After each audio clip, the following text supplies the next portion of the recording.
Let's boot it up.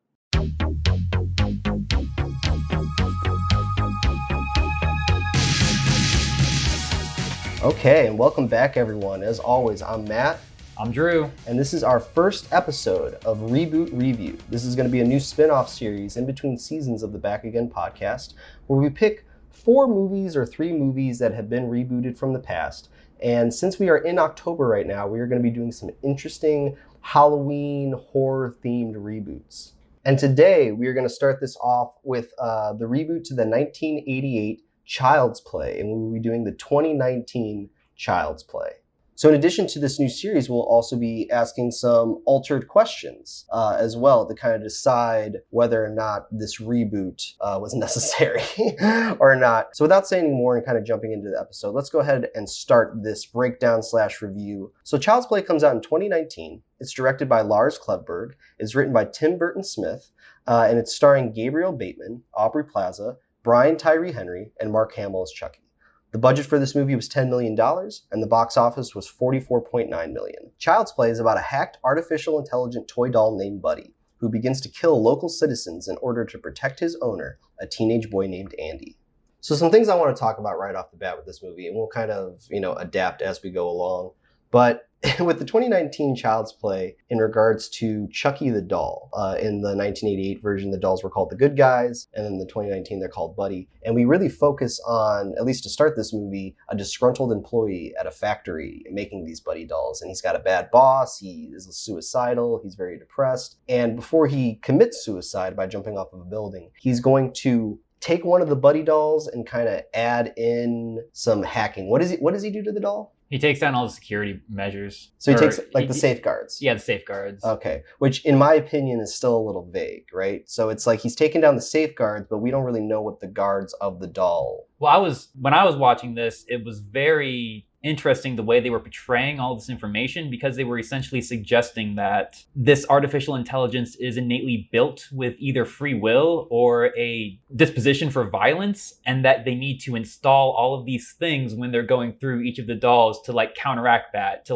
they have to build walls around the violent behavior that seemed to be initially just naturally there. Yeah. And it's I know that's part of the movie and the storytelling, but if you just think about it for 5 seconds, it's a very ridiculous concept where it's they're almost meddling with this artificial intelligence, almost like a Skynet. Yeah. And they have to put all these safety precautions around it, and they're just asking for trouble because of course they're going to fall apart, or someone's just going to disable them. Whereas, in a realistic scenario, it would just be a much simpler technology, because it's not going to be it's not going to have this propensity for violence. Well, that's the point, right? It's we don't know the basis of the artificial intelligence from the get-go. We don't know how the society is already kind of using artificial intelligence. With the 1988 Child's Play, it's pretty clear cut as in what we're doing, right? We have a doll that is a lifeless doll, and then we have Brad Dourif pulling off some kind of voodoo ritual to then put him in the doll. So now you have the contrast of a cute, safe doll that is, lifeless, and up to this point with our characters, they don't know that dolls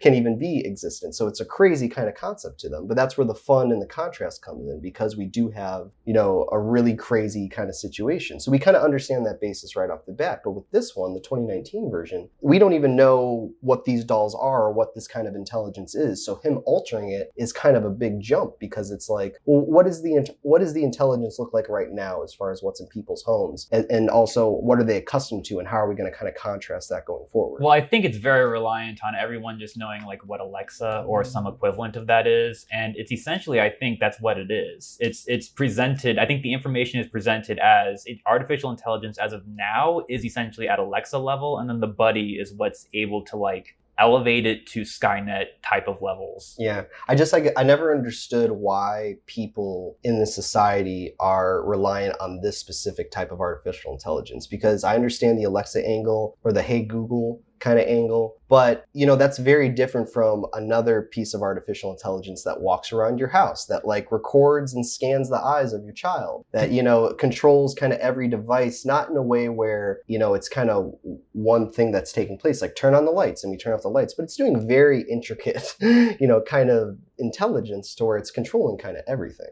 Well, I don't think it's suggesting that everyone's doing this. I think it leans into the niche of like, this is what families are using now because they have kids, and it's something that they can kind of integrate into the family unit to make life easier. Well, they still made it sound like as if this is been normal, right? Like this is definitely normalized. This isn't like the first artificial intelligence doll. This is like, no, we've had a lot of artificial intelligence, so this is just another new step of it. But there is no reaction with our characters in regards to, isn't it crazy that this doll exists? Isn't it blah, blah, blah? Like they're already kind of, pessimistic kind of customers are like, my buddy doll's not exist. Like my buddy doll doesn't work. And, my buddy doll's eyes turn red. And this one's like the blonde one, not the ginger one. And what they do, and it's debatable how successful it is they do have that scene, which I really like, the very first scene where it is it Caslin? What's the company? Caslin, yeah. It's Mr. Caslin introducing the doll. And it's just essentially, it's presenting it as a very realistic commercial. And what I really liked about that is they had the balls to not show opening credits or opening like production logos in front of the movie. Yeah. And I've not seen a movie do that, at least like in the last 10 years. Well, I don't think at all. Yeah. So that's a really ballsy move to kind of just open your movie and actually just go straight into it without having to flash all these vanity logos and stuff like that to make sure everyone knows who made the movie. And it got my attention, and it really, I think, for me, helped establish the universe where it's like, this is normal now. And it's like, all right, I'm in. And then you get into the inciting incident, 30 seconds later, where the Vietnamese worker takes off all the security parameters. And don't get me wrong, like regardless of how I feel about this movie, I do think that the execution is good. The way that they went about telling this story in regards to like opening up just with that message, like how you kind of said, and then some more stuff we'll kind of get into. Really, for me, it's going to be comparing and contrasting to who did what stronger, but separated from that, I can still acknowledge that the 2019 movie did execute their story in an interesting way, or in a way that seemed kind of fresh. Just to kind of give it the respect it deserves. Yeah. What do you think of the Vietnamese workers' kind of vague depression being the thing that kind of gets the doll evil? I'm totally fine with the motivation of that worker, but my thing is really the basis of what he's doing to the doll. We don't know what the doll is beforehand. So when you just say turning off safeguards, that is like very simple to where it's like, all right, well, that's simple enough to where we can kind of do anything with that doll. But, in the 1988 Child's Play, even though it's ridiculous, it's very clear cut what's going on. We're going to have a psychotic criminal who, is willing to do anything to escape death. So you know that he will do anything to do anything. He jumps into the body of this doll. So everything going forward is justified because we understand it under the context of an insane, crazy criminal. Whereas in this, you turn off the safeguards, but then it's like, well, what were they guarding? Why did you already have a doll that could be able to, kill people or connect these kind of emotional dots as to why it's justified that he's killing people? So as much as I like it, I still think that they didn't give enough in that first half of just explaining, or at least it's just within that first scene of explaining what the doll is and how this kind of disgruntled employee is messing with it. I think you're giving the original too much credit, because if you're watching the original for the first time like I did a couple days ago, and it's literally like opens up on like a gunfight in the middle of an abandoned but like urban street. Mm-hmm. Like there's no one out for some reason, but they're in the middle, they're like in the heart of downtown. Yeah. And it's literally like, I think they call him in that scene like the Strangler, Brad Dourif's character, but he's like running around with a gun. And then stuff happens. They end up in the toy store, him and the cop. Yeah. And he incites, it's not just like, he transfers his body or his soul in like a way that's like you may recognize from like Harry Potter or something. He uses like voodoo. It's straight up voodoo. And like opening on that and saying like, oh, that's fine, because now we know that what's happening, and then like kind of like gauging the new one in a different light. I'm like, that first one's crazy as shit already. So the fact that you're defending it is interesting to me, because watching it kind of like back to back like I did, I thought it was really funny how it was like, okay, we're going to have this completely unrelated tangential event with the Vietnamese worker. For some stupid reason, he's going to program the AI and then he's going to commit suicide. I thought that was a great almost like homage to the original, where it's like, what's the craziest thing that can happen almost? And it's like this strangler who shoots people is going to transfer his soul with voodoo into the body of a toy. So I don't know. It felt more intentionally ridiculous with the Vietnamese worker than I think you're giving it credit for, but that's just my opinion. Yes, so I do like the disgruntled employee more than the Brad Dwarf just being a criminal angle. However, as far as the justification to why the doll acts the way it does, I think is stronger in the 1988 version, because whenever Chucky does something in 1988, you can go, well, that's Brad Dwarf who's the criminal, who's crazy. He's got a motivation. Yeah, and exactly, like he's trying to get revenge on the people. Yeah, because he literally declares like his vengeance against like the two characters who killed him before he transfers his body into the doll. So his motivations are never in question. But he acts like a human. You know what I mean? And So whatever he does, you understand what it is. Whereas whenever Buddy acts the way that Buddy does, you're kind of in this weird middle ground where you're like, okay, well, that's tampered artificial intelligence. But what was the basis for the artificial intelligence that made it act this kind of way? So even like with Skynet in Terminator, I don't know exactly the function I was gonna say more of like Skynet, but whenever Skynet's acting up, it's going and it's like taking its original programming and then it's probably going over the fence with it, going too far with it. I was saying it's almost more like HAL 2000 or HAL 9000, where it's like you've almost got to put yourself in that character's mindset in order to kind of sympathize but empathize with the antagonist, where with Brad Dwarf, it's a lot more cut and dry. Yeah, but I want to keep moving on, and I kind of want to talk about Andy, because after we get the doll stuff out of the way, we finally meet Andy in this. And, right away, my whole problem with the 2019 version is that Andy's just very old. Now, yes, they use that to their advantage by having a sarcastic kind of relationship between Aubrey Plaza and her son. So when she gives him the buddy gift, it's like kind of ironically. However, your kid's still like 13 years old. So the fact that he ends up hanging out with this doll and using this doll, to me, it's just like... He's pretty big. He's like 13. He can just kick this doll over whenever he wants to, versus the 1988 version. When you meet Andy, he is a little boy. I think he's like 8 years old, or 6 or 8. 6 or 8 years old. So, just meeting that kid and seeing what he's kind of capable of, because they do this in both regards to a 2019 Andy and 1988 Andy. They kind of show how capable they are of doing stuff. They also show they're kind of isolated and alone, and they show in a sense why they would want the doll in their life, but I think it's still stronger in that 1988 version with Andy. What, the reason for why they want the doll? Yeah, because he's a little kid and he's alone. He's got no friends and he wants the doll, versus kind of like an angsty 13-year-old who ends up using the doll because he's kind of lonely, but that's not really what he wants at first. And I would argue we don't really know what Andy in 2019 wants. We know that he doesn't like the guy that's dating his mom. Yeah, that's more of his motivation. It's more of a reactionary motivation than the original version was. But even just to kind of keep going on with that, one thing that I think is fair to judge in regards to 1988 and 2019 is just the fear and the suspense. Like, I really think about that scene in 1988 Child's Play where Andy is in kind of like the insane asylum and he sees Chucky kind of coming up the stairs and he puts a chair next to the door and he's like, you gotta help me, Chucky's trying to kill me. And there's that whole scene where he like curls up into a ball and he starts crying and he's terrified. And all those scenes that take place with like a little kid, no one believing him, not being big enough and strong enough to fight, and he's really at the same height level with this doll when he's fighting it. Mm-hmm. So all that stuff makes it more interesting for me because it's level playing field. Whereas, and then you jump to 2019 and yeah, Andy's got, a hearing aid, but he's still like a big kid. Well, now the doll has control. The doll's power level is raised as well because now it has control of all of the home equipment. Yeah, but he doesn't have physical control. And to me, that's a big threat. It's a doll. It was never supposed to be about physical control. That's the whole thing. I know, but it's still more threatening when it's a little kid that's sizing up against him because he's the same size as the doll. Can I say one thing that's kind of slightly related to this, but not entirely? Sure. What's interesting about that is the way they kind of incorporate the ages of the characters into how information is given to the audience. Because in the original, I think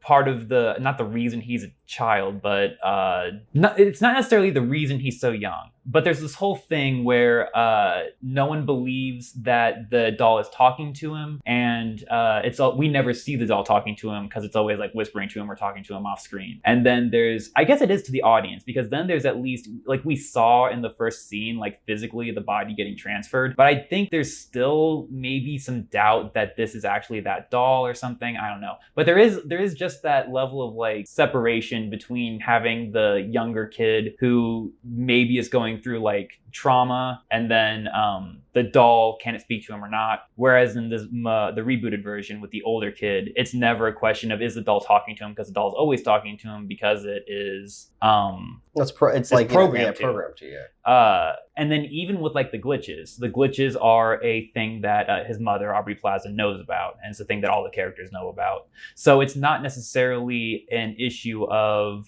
is the doll speaking to him or not. It's an issue of like how much power the doll has or how much of a threat it is. Yeah. And I don't know if that was like, I feel like that's directly related to the character's age, Andy's age, but I can't tell like what the motivating factor was, like which one came first. Were they like, did they decide on how they wanted to portray Chucky as a threat in the reboot and then like, oh, we have to make the character older for this? Or did they say like, we have to get an older character because young kids suck to work with, I don't want to do it. And then it's like, okay, well, how do we then get Chucky to adapt to this? And it's like, okay, we'll make him glitch out a lot, and then it won't be an issue of the kid lying or not because he's an older kid. They're not gonna, he's not someone who behaves that way. Yeah. Well, if we know that this whole movie is really just leading towards a showdown between Andy and Chucky, you can kind of look at both films and say, well, what do we do before that battle with Andy? Yeah, right. Exactly. And kind of what you just said in the 1988 version, it's kind of a mystery of like, is the kid lying? Is the kid telling the truth? It's almost like, suspenseful in the sense of pure frustration. Yeah, that's where all the suspense between the characters comes from. Yeah, because you don't know, like, you have the mother that's also trying to protect her son. But for Andy, he's really just trying to tell the truth. Mm-hmm. He's trying to prove to people that he's not lying. Whereas in the 2019 version, we know that Chucky's going to get to that point where he's killing people. But all the setup that we do before then is really kind of Andy setting up how Chucky's going to misinterpret stuff later. Yeah, it's not lying and telling the truth. It's just kind of day in the life with this doll, and we're going to see the repercussions of it afterwards. Really, the 2019 movie is just a lot of foreshadowing. It's like instead of like lying and telling the truth and like miscommunication between like kids and adults, like the first one, it's like miscommunication between like humans and technology. Yeah. In this one, mostly with Andy though, as far as kind of those. Well, because Andy's the one that has the most direct contact with the artificial intelligence. Yeah. But if I had to kind of summarize, if I had to compare both Andys, I will say that I think the 1988 version, that Andy acts better. I think there's more emotional range within that performance. I think that there is more suspension of disbelief of whether or not we want to believe Andy or not. And also, I just think that every time he goes up against Chucky in 1988, it's genuinely, suspenseful. And I feel fear for Andy in those moments. Whereas when we get to 2019, he's a 13-year-old and he's still got like 4 feet on the doll. So as far as what is going to make me be fearful for Andy's life is really only going to be reliant on how much technology Buddy is able to kind of manipulate versus an actual face-off that's kind of fair. You want to know what's really interesting about the emotional performances you're talking about, though? There is like one scene where he's like, I feel like the 2019 Andy's giving a really good performance. Oh yeah. And I saw like a really good performance, like on par with the original actor. And I could see like, you could see like tears in his eyes, and like it was shot really well and all that good stuff. But I think it's when I can only remember it's in the bedroom and it's at night, but it's either right before or right after Chucky goes and kills the boyfriend. I think it's probably before, because that's where he's like really upset. He's like, I wish he would just leave. And I actually like that scene too, because it shows you how kids really are, right? Yeah. Like this guy's like yelling at him. He's like, come on, say something. Mm-hmm. And of course he's not going to say anything. He's a kid. And then he kind of unravels after the fact. However, that's a great point that you brought that up, because the biggest thing between my Andys, between 1988 and 2019, is what happens after the fact. Because in 2019, after Chucky kills the boyfriend of Aubrey Plaza, we have this whole scene, and this kind of feels like everything nowadays in regards to the types of movies that come out, where we have kids reacting to stuff. So Chucky brings back the head of Aubrey Plaza's boyfriend, and pretty much we just have Andy doing this thing of like, why did you do that? What's going on? What am I going to do now? And all those kind of reactions are very like comedy based. It feels like something from The Good Boys that just came out, where you have these kind of 10-year-olds like reacting to serious situations. But this kind of just turns into a wacky hijink act 2, where we have Andy and we have his friends, and they're all trying to figure out what to do with the head. He accidentally gives the head to like the mom of the cop neighbor or whatever. And it's just going to be this like, oh, this is really stressful. What's going on? And that kind of takes away that scene that takes place before that, where he's crying and he's upset about what the boyfriend to his mom was doing to him. And you kind of take a good performance out of one scene, and then you kind of, it kind of takes away then when you do that second scene, because now we're just kind of reacting big and doing the really cliche stuff of like, oh my God, what are we going to do now? Blah, blah, blah. But Andy in 1988, he was always still very grounded, and it was always coming from a place of like, no, I'm telling the truth. This is what's happening. And there is mystery within that. With this one, there's no mystery. There's clearly a head on his table, and now it's just going to be, let's watch the kids react to this. And it's just, I guess it's just preference at that point, but for like a horror movie, all this stuff is just constantly leading up and building up to when Chucky's going to kill again. And you can make the argument that they should have just killed the doll after he cut the head off. They should have just taken out his battery. They should have just destroyed it right then and there. But they did. They don't, though. They did, but then the plot keeps going. Because then someone finds the doll. Even before that, they eventually do take it out where they trap him in that room. But there's still a lot of scenes that take place even before that, to where it's like, first we got to handle the head, then we'll take care of Chucky. Yeah. And I would argue it's like, as soon as you saw that head, you should have yelled, like, Mom, like, blah, blah, blah, blah, blah. And they literally have like the female friend, like say like, no, we can't call the cops. And it's like, I'm pretty sure you can. Well, I thought they were going to do the same thing that they did in 1988, where the mom finds the head. And now she starts to distrust him. But there's never a scene, like they do it right before kind of the third act or the big climax, where Aubrey Plaza's like, that's not true, that's not happening. And he's screaming like, well, you got to believe me. But a lot of that stuff probably could have been in the front half of the movie. Well, she doesn't find the head, but she finds the face, but she finds the cat's collar. Yeah. There's like blood on it. Yeah, but it's just still all that stuff could have been more serviceable in the front half of the movie, because then we could actually seen how our characters were reacting or choosing what they needed to do based off of that, versus, well, let's just have them do a bunch of stuff, and then right before the climax, we'll have our big confrontation where she doesn't believe him. Because really, that whole scene is just to get him at Zedmart. Because she's like, I don't trust you, you're coming to work with me tonight. Yeah. So it's just like, all right, whatever. Now, I actually like Aubrey Plaza's performance in 2019. I just don't think enough was given to her within the script. But with what she's given, she does do a good job. But I prefer my 1988 Karen, because, she is a single mom who's working on her own. She takes care of her son. And even when stuff starts to hit the fan with Andy in regards to believing him or not, she is the catalyst which starts off, the fight on his side when she finds out that the doll doesn't have any batteries inside of it. When Chucky he got no batteries. And then she has that little freak out kind of fight session with it. And then to the point where then she's going into the streets and she's trying to find the person she bought it from. She's a very proactive character. And I even think in regards to that scene where after she finds out there's no batteries in the doll, it gets out of the door and it's going down the elevator. And she is running like hell down those steps. And you have to remember at that time, she doesn't necessarily believe Andy to be true, but she's willing to do all of this stuff to prove that maybe he is telling the truth. And it's really just like that scene coming down the stairs and also taking the initiative to go find the cop and go out there. Aubrey Plaza's character, what does she do in this movie? She's reactionary. She's also like a victim to some extent, because she is getting manipulated by this abusive kind of boyfriend, even though he's not really abusive in the sense of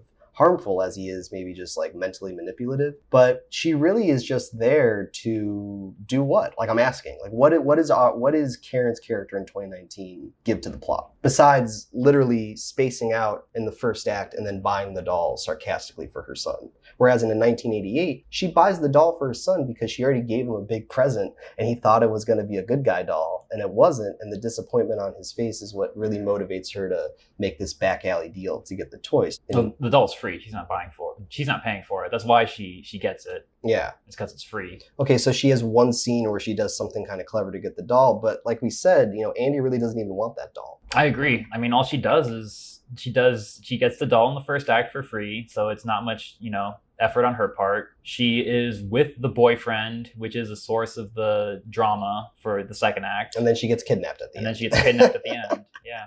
But I really felt... That's the thing, is her character is well written as far as and I don't see a lot of this, so it is interesting to point out. Her character is very well written, I think, as a character, but as a tool for the plot, she's got nothing to do. It's completely garbage writing. She's got nothing to do, and they don't give her anything to do. You know what I mean? And it's just kind of boring, because whenever we have scenes with her, I don't really know what I'm waiting for, what I'm expecting, versus with Karen in 1988, every scene with her after the fact of the battery, like after the battery scene, I know exactly what Well, she drives the plot. Yeah. So when she's on screen, it's very important to the plot. Yeah. So you're paying attention. Yeah. So they just really make her kind of secondary in this 2019 version. And just to kind of keep, because I have kind of like a list of things here that I want to talk about with this 2019 version. But the next thing on my list, now that we've kind of talked about the opening, Andy, Karen, is going to be Chucky and his name. Okay, so in the 1988 version, Andy says to his mother, his name is Chucky, and we're to believe that he whispered that into his ear. Now, this is going to be a component later when Karen is figuring out like that Brad Dourif's body is in the doll, because like his name used to be Chucky. That was his nickname. Well, his name used to be Charles. Well, Charles, but his nickname was Chucky. Yeah. You know, so that's her like kind of connecting the dots. They do this so lazy in 2019 to where Andy says to them, he's like, oh, your name's going to be Han Solo, wink, because it's played by Mark Hamill. And then he goes, did you say Chucky? And it's like, no, I didn't say Chucky. And I guess, but then he just calls him Chucky from there on out, even though the doll said it incorrectly. Can I ask a really quick question? Yeah. Does he keep calling him Andy Sup, or does he call him Andy? No, he just calls him, he calls him Andy's up once. Oh my God, that's so inconsistent, lazy fucking writing. Well, I'll tell you what, it would have been really funny if they kept that. So imagine the whole movie, he goes, Han Solo, no! And on the end of that, he's like, Andy's up. Yeah. And that maybe could have been a fun thing they brought to it. You have to keep one and take the other. It would have to either be he mistakes Chucky and then he mistakes Andy Sup, so it's Chucky and Andy Sup, or it's Han Solo and just Andy. You can't have it the way they did it. Yeah. Because that's inconsistent character when it comes to AI. And the way they did it was really just for like a quick kind of gag. It was for a laugh, at least. It wasn't lazy necessarily, more than like for a joke, but still. But that's why I think this 1988 version is just a lot tighter as a script, because even though there's more ridiculous components to it, everything comes back around and everything is there for a reason. Whereas in this one, it's very reliant on the stuff from the first one. So that way when they make references, it's just kind of used as a side gag. And they probably could have just added names into this that would have contributed to the plot. But instead, it's just like, Han Solo because it's played by Mark Hamill, and Chucky because of a glitch. But to be fair, I feel like that is part of what makes a reboot. And then, like, in defense of this movie, I feel like they don't do it as often as some other reboots do. Well, even if and it's not offensive. As long as they don't, it doesn't matter if it's offensive, as long as they don't do it often. But there are other clever things in the movie, so it just felt like they could have found a clever way to call him Chucky. Like maybe he was there's that scene where all the kids are watching Texas Chainsaw Massacre 2. And just as a side note with that from an editing perspective, they start that scene with the kids watching, this is a part of Texas Chainsaw Massacre 2 where you're actually in Act 2 of that movie, where we have Chop Top talking to the female character at the radio station, and then Leatherface comes in and kind of like drills into his head a little bit. That scene takes place in Act 2 of the movie. Then after that, they cut to a scene of Texas Chainsaw Massacre 2 where Leatherface is cutting into a car with his chainsaw. That's like the opening scene of the movie. So they jump from like, the way these kids watch the movie is like they jump to Act 2, then they jump to Act 1, then they jump to Act 3. So just from an editing perspective. Maybe they were just watching like a highlights reel. Yeah, they're watching like a YouTube clip of scenes from Texas Chainsaw Massacre 2. But you probably could have put something in there where maybe they could have picked another famous kind of horror movie, because Chucky never grabs a chainsaw and he never wears the face of somebody. So whatever movie the kids are watching, if you're trying to do this thing of the AI learns and it adapts, why don't you pick a movie where it can then take the name Chucky, or it can do something else, even with the knife, like Halloween or something like that. But instead it's just, this movie they're killing people, so that's how he's going to learn to kill people. But you probably could have incorporated the Chucky name there, and also, the desire to use a knife, because the movie is unrelated to why he uses a knife. He uses a knife because Andy cuts a peanut butter and jelly sandwich. Yeah, I wonder what the motivation was for including the Chainsaw Massacre 2. They probably were just fans of that movie, because it is a fun, like, cult movie that, is probably influential to a lot of, people making movies today. But it's just like, why don't you just start with that scene where he's cutting into the car and then progressively show the movie as they would watch it? Well, because they know no one's seen that movie. Well, it's just like, come on. Like, I'm sure there's so many people, like CinemaSins is going to catch this, But just to kind of keep going on, in regards to Chucky, and in regards to killing, now that we're talking about this stuff, in comparison to the 1988 version, the 2019 version, Chucky only kills 3 people in the 1988 version. And then the 2019 version, he then again also kills 3 people, but then I guess you could add in all the people that he attempts to kill at the Zedmart scene in the final battle. But in 2019 version, Chucky doesn't even kill our first person until like the 40-minute mark, right? And in 1988, I believe it's a little bit earlier than that. But what's driving the plot in the 1988 version is that mystery of not knowing what to believe. So you're okay with not seeing, like, a kill on screen yet. If you're just watching this from a horror perspective, I'm okay with not seeing a kill yet because there is actual mystery and intrigue that's driving the plot up until we get our first kill. Whereas in the 2019 version, up until the 40-minute mark, what are we doing? We're just doing foreshadowing. And we're just doing all this kind of like miscommunication between AI and Andy so that he will eventually finally kill. But when we finally got to our first kill in the 2019 version, I was like, man, like we're at 40 minutes, like about time we finally started killing some people. I think what they did with that is they felt like they could get away with it because they knew it's almost like you don't want to blow your load too fast because you know that the first victim is going to be the boyfriend.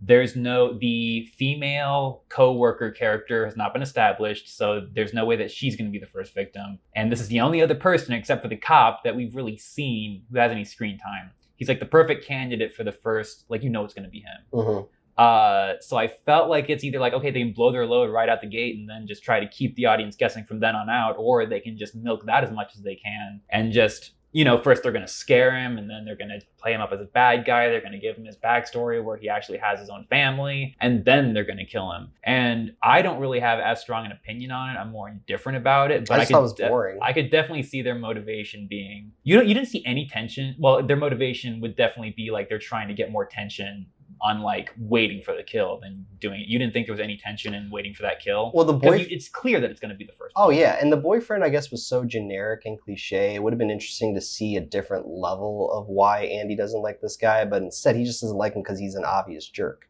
I guess it's just like you could have killed this guy 20 minutes earlier. Like we could have had all these scenes and established all this stuff a lot faster. And the reason why I think that is because they do a lot of that in the 1988 version. They establish a lot of stuff that they need to establish pretty quick and pretty early on. So in regards to the whole taking down the Christmas lights and being killed, I just think they could have did that at like, the 25-minute mark opposed to the 40-minute mark. And we could have probably cut a lot of this kind of setup because the setup is so obvious that I only need one example of it. You don't need to keep showing me examples of it. Even if I like the scenes, even if I think the execution is good, like we just, come on, it's called Child's Play. Can we kill the first person at least within the first 20 to 30 minutes of it, not like 40 minutes plus? Can I get technical about it real quick? Sure. I think the cat's technically the first victim, and the cat dies pretty early, I think. Yeah. But the cat they don't kill an animal in the first one. But even with like the killing of the cat, like it's all based off of like that miscommunication versus in 1988, when we kill Karen's friend who's, taking care of Andy on his birthday night and she gets, hit in the head with the hammer and tossed out the window. That death is relevant because it's our catalyst for everything that's going forward. Whereas in Andy covers up the death of the cat. Yeah. He covers up the death of the boyfriend. So there actually are no consequences to these murders as they are really just catalysts to then wacky hijinks with teenagers. Mm-hmm. And I just, I understand that because it's 2020 and that's, mostly what we're doing. But if you're going to do that, at least make Andy a little younger. Because with movies like Good Boys, where these kids are supposed to be 10 years old, I think we still could have had a really young kid that looks like 1988 Andy size. And then adding these 2020 attributes to him, it would have been more interesting. Like basically, if you're going to have Andy put a head in gift wrap paper, do a whole wacky adventure, I want to see the 10-year-old version of Andy doing that. Not the like 13, 14-year-old version of Andy doing that. Because he's an angsty teen. What are we going to do? Versus a 10-year-old that's like, what am I going to do? Like, that would have been really interesting to see a 10-year-old carrying this head. Uh-oh. So, I'll say real quick, I do like the way that he handled the head, though. I really did like when he was handing it over to the cap's or the detective's mother, mm-hmm. and he was like giving her like the leading her to like take it. Mm-hmm. I was like, okay, like he's doing enough. He's got enough communication with her. He can just like he can't just let her take it. And it's like, of course he's gonna like let her take it into the apartment where he doesn't have access to it, where he's at huge risk of getting found out because he's just like a 13-year-old kid. Yeah. So I did, at least they were playing with it. They made him more adult, but they didn't make him adult. He still wasn't making adult decisions. He was still making decisions that like a kid would make in the situation. He just was, they just weren't as juvenile as like an 8-year-old would have been.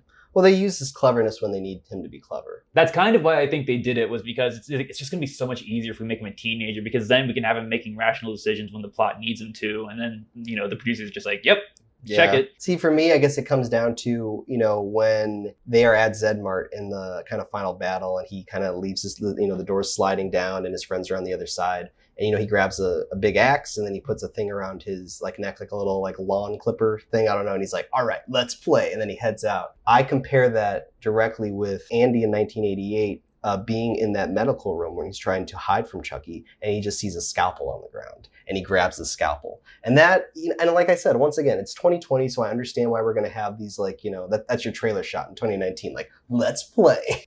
But in regards to Andy, I think it's just more effective when it's kind of more natural in regards to what weapons does the kid think he would grab in that situation. Just watching that 10-year-old holding that scalpel, it's like, oh man, he's down. He can connect those dots even at that young age. So I expect the 13-year-old to be clever and to connect those dots and to be a little bit more violent and, to want to fight. But I just think it's more impactful when you have the contrast of a little hand and a knife. Because that's what they're doing with Chucky. Yeah. You know what I mean? Is there anything else you really want to kind of talk about before we get into the ranking of this? There was one last thing since you brought up the climax. Where the fuck did that ginger girl get that tooth bat?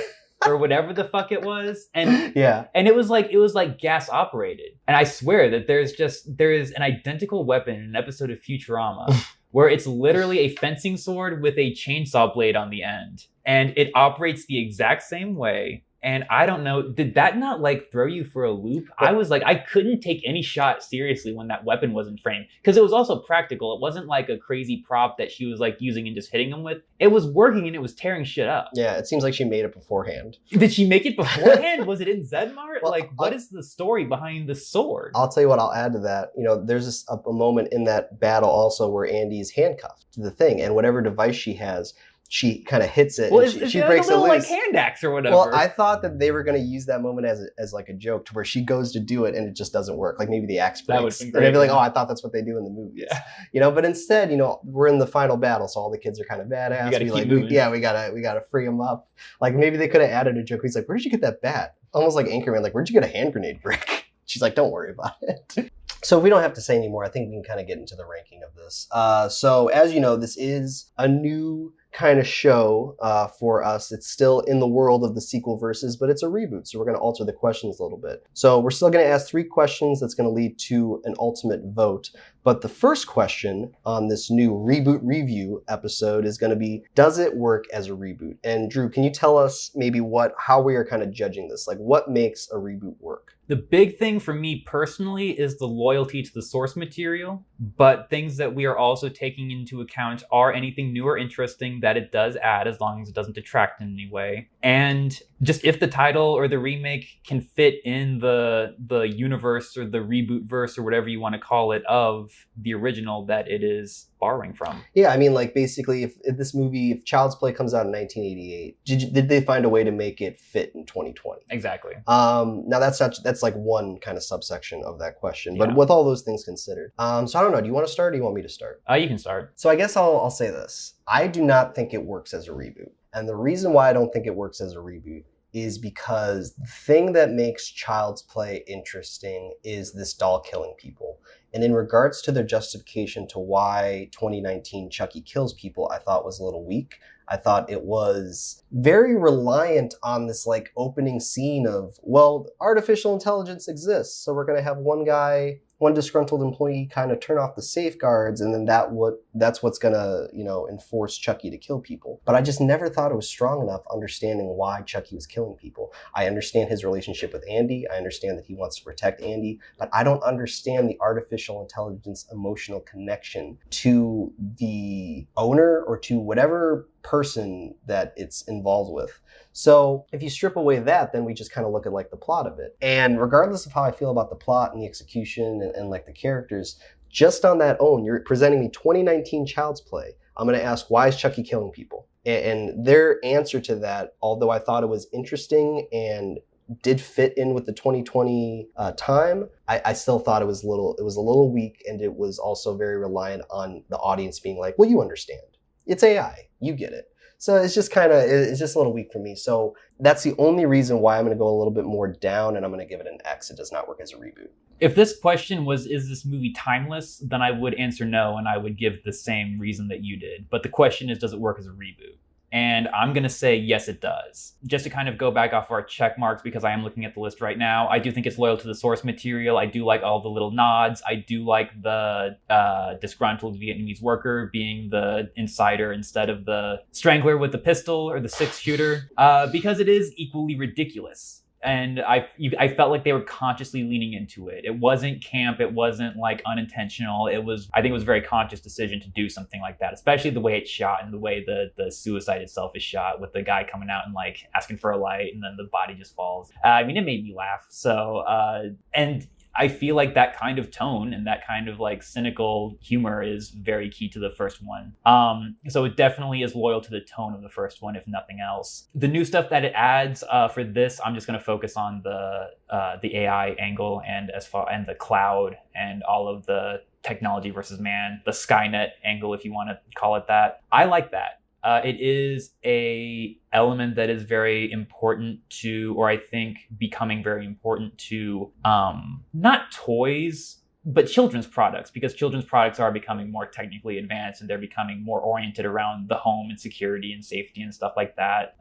Imprinting and like intuitive behavior, all the stuff that makes artificial intelligence scary. And even if it wasn't necessarily an insightful commentary on kind of that move in technology and how we treat it, I did appreciate that it was trying to address that in a similar way that the original was kind of addressing children's toys at the time, which was also, I think, kind of shallow, because it really is just using it as a vessel for violence, which is what the reboot does. So I think it's loyal. It has the exact same intentions. And yeah, just to kind of put a button on it, I think that's perfect for a 2019 movie to kind of be right here on the cusp of like Alexa and Google, like home technology. I don't know, what do you call this technology? It's just like, just AI middle tech that like does stuff for you. Nonchalant artificial intelligence. I think 2019 was a perfect time to do a movie like this that kind of commented on that. And it's very interesting that it was a movie like Child's Play, the Child's Play reboot. But if it works, it works.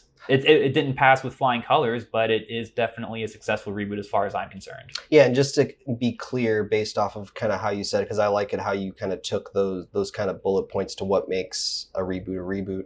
I think it fits in its time. I do think that it adds something interesting or new, but I don't think it's loyal to the source material, just on the basis of why does Chucky kill? And you got to check all three. Well, you don't have to check all three, but I think like you got to have strong examples if you're going to be in there. And though I do think that they added stuff, and I do think it's in its time, it wasn't strong enough to outweigh the justification to why we're killing. If you're going to do a horror movie, you got to tell me why we're killing. Can I real quick just comment on that? Go ahead. You're asking for an emotional reason for the villain to be killing people when the villain is artificial intelligence.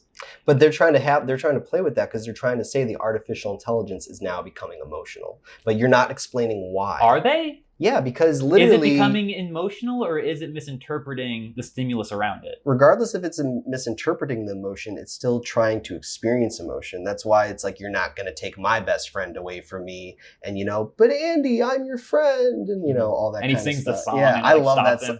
Side note, I love the song at the end. It's fantastic. I mean, Mark Hamill in general, like just to kind of put a button on this, he's fantastic. And I love that song he sings at the end. My favorite thing about the climax was the fans, where they had like the blue light coming through the fans, and I could tell the DP was on set that day, and he's like, I want light coming through those fans. And the gaffer just being like, all right, so what's the motivation for that light? He's like, I want it to be blue. And it's like, all right. So that's going to be an X and a check for that. Even though I think we do agree about a lot of stuff, it's just kind of on that voting with it. So the second question is going to be, is it enjoyable / entertaining? But we're going to add in its genre, because we are doing like, specific reboots. But is it enjoyable / entertaining in its genre? Now, this is like a horror movie to some extent. This is a Halloween. It's a modern horror movie. A modern horror movie you watched around Halloween time. So when I think of enjoyable / entertaining, I'm accounting for all of it. Is it scary? Is it suspenseful? Is it funny at times? Is it surprising? Anything that can be under the umbrella that is enjoyable / entertaining. And yeah, you want to go first or me? You go first again. All right. Even though I gave it an X for the first one, I will say that I do think it is enjoyable / entertaining. I think that it takes a while to get kind of entertaining, but it is enjoyable for the most part. Coming through based on the performances, but mostly based on the direction. And when you kind of look at this script and this director, these are two first-timers. Like the writer is Tim Burton Smith, and from his IMDb page, the only thing I could see is shorts for video games and shorts. And in regards to the director, Lars Klevberg, it's the same thing with him. All he's done is kind of shorts. So these are kind of two first-timers taking a swing at source material that is very recognizable, right? And for the most part, they do a really good job for their first feature film. Like, it's like the script is a little obvious, but it is still pretty tight. And the direction, I think, is really well. So for those factors, they make it enjoyable / entertaining. I don't think it's as suspenseful as the 1988 version. And I don't think that some of the acting is as good as the 1988 version. But it is still enjoyable / entertaining because of like Mark Hamill, because of some of the performances, and just the look at it. It's a really good looking movie. Like, it's really well lit and it's very well directed. So yeah, it gets a check for me for that. I'm not going to spend too much time on this one. It is enjoyable for me. What it lacks, and we discussed this, what it lacks clearly in characters, insofar as the antagonist motivation and Aubrey Plaza's character's reason for being there, there's not much to chew on. But as far as the plot goes, the way events kind of unravel and just kind of keeping you engaged for the whole movie, it certainly did that. Oh, yeah. Yeah. It's not a bad movie by any means. No, yeah. Especially when you compare it to Blumhouse movies. When we're doing this horror segment, I'm going to be taking a lot of punches at Blumhouse. Compared to those movies, this is definitely better than that. I don't even know if that's a term. It's still low budget. It's only $10 million. Exactly. Yeah. That's what you could tell with a similar budget with similar kind of like caliber of stars. Mm-hmm. But it was just so much. You just did so much more with that money. Yeah. And especially just like the Act 2. I really just want to pull some focus on that because I feel like this is the time to do it. Even though it is a little clunky when it goes to like, all right, so now Chucky's dealt with, but we've got to like deal with the face still. And then I could appreciate that, especially from like a writing point of view, because it was like less traditional. It wasn't building up of events to like a clear end goal, which I think a lot of horror movies do. There's always a clear end. This was doing a lot more bouncing back and forth between plot points. And it was, even though I don't think it was successful 100% of the time, it was very clear, like, they're trying to keep the audience on their toes. And in a genre that I think is as kind of burnt out as horror movies are, especially lately, I could appreciate the attempt of at least trying to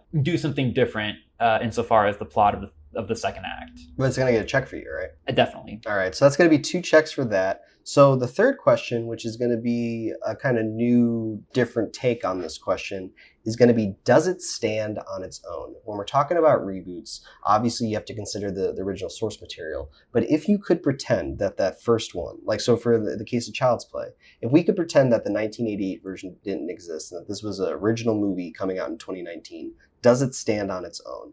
Is it too reliant on the references and from the nostalgia of the old one? Or does it have enough new stuff in this 2019 to where you could have never seen the 1988 version and still really enjoy it? And I want you to start off this one because I want to see what you say about it.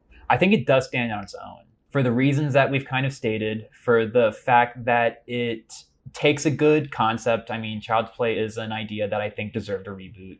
So it is a good idea on its face. It added some fun stuff to it with the artificial intelligence and with the whole cloud element. It made it contemporary, so it made it like pertinent to this time. And it was just good as far as the portrayal of the violence, the balance with the comedy. Not so much the characters, but characters aren't the most important thing when it comes to horror movies, especially modern horror movies. I think it does. I think it could stand on its own. Yes. If for not any of those reasons, then at the very least, having a movie come out like Child's Play without any context, where it's like, oh, Mark Hamill's playing this like demonic AI doll, that would be enough for me to kind of like have this on its own. Because part of the reason that the first one is so good is because it's Brad Dourif playing a psychotic doll. So in this one, just that combination of Mark Hamill, psychotic doll, as long as there's at least, a few deaths in it, that's all you really need for a moderately successful or at least passable horror movie nowadays. Yeah. And so it's going to, if for no other reason than for that reason, I would say it can stand on its own.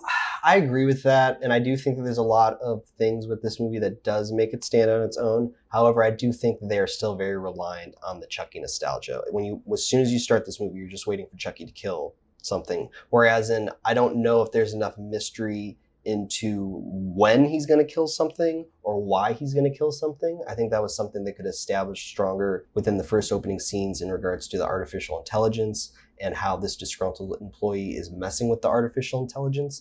But outside of that, they do this AI thing as kind of a lazy kind of blanket to kind of just put on the ground as our foundation of like, well, here's going to be the reason to why they're going to kill later, but really you're just going to have fun watching Chucky being played by Mark Hamill kind of being creepy. But I don't think they really lean into that enough. I think it's a clean 50-50 split. They do a kind of a new take story, but they're also very reliant on the original source material. So for that reason, I'm going to be just a little bit harsher. I'm going to say it does not stand on its own, but only because of its clear reliance still on the Chucky nostalgia. Because if that wasn't the case, then they would have found a more clever way to name it Chucky. They would have found a more clever way to the reason why Chucky kills people. So I don't think they really had as much fun as they wanted to. I think this movie is a really strong by the books reboot.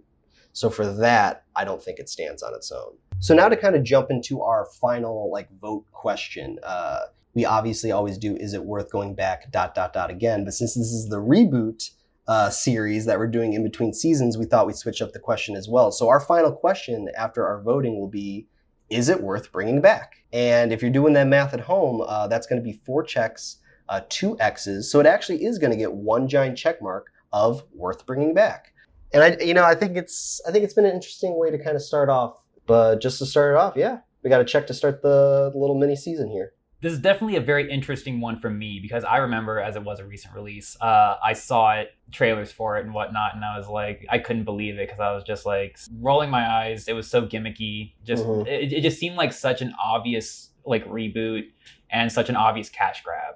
And this is interesting too because they're not only are there already 7 Child's Play sequels with Chucky already that have existed. That I believe that there's one that was set in a mental institution that actually came out a couple years ago. Yeah, it's recent. But they're actually bringing this back again, and they're doing a television series with Brad Dourif returning.